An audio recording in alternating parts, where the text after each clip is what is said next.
Te kaumārima miliona tāra kua tukua e te kāwanatanga.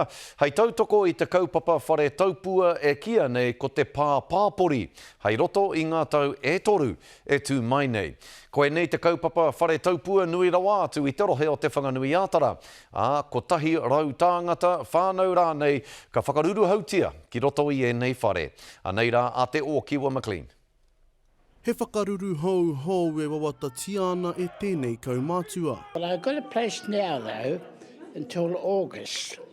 And then have to look at another place. Me hunuku a Terry Joseph o te ati hau nui a pāpārangi i te mea kei roto ia i ngā kāinga whawhati tata. You're hoping to move here, aren't you?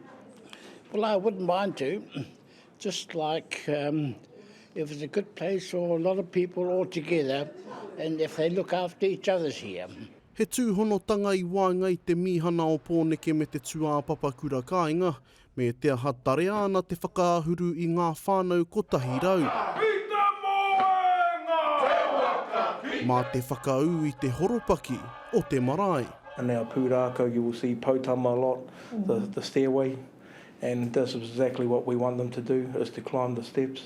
We're not going to do it for them, but we're going to show them the way. That's really the kaupapa of Te Pūnaha Pā, is providing a model of care and ensuring that our manuhere are treated with dignity and respect, and that we support them as much as we can to get them on their feet. Kua hau whātia te whare nei ki ngā rōpū tāne mai wāhine mai tai rawa ki te hunga irawhiti. That's a particular group that needs some targeted care and wraparound support, and I'm really pleased to see that they have a part of the bespoke solutions for our transgender whānau here. Me te ahakua tai ngā tatauranga o ngā tamariki e noho ana ki rō mō tērā ki taumata kē, ko ni atu i te whāmano rātau, ka mutu kua tai ngā take whare ki pōneke.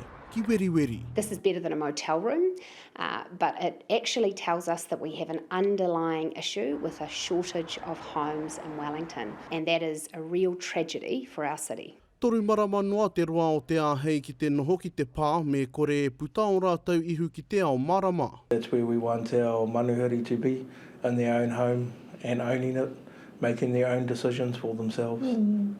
And being the kaihotu of their own waka. That's why I'm looking around now for my own business, to keep an eye on myself in my own place, to do my own business. He wawata kei te paetata mō tēnei uri Māori e noho whakarae rai ana. Te o Kiwa McLean, te karere.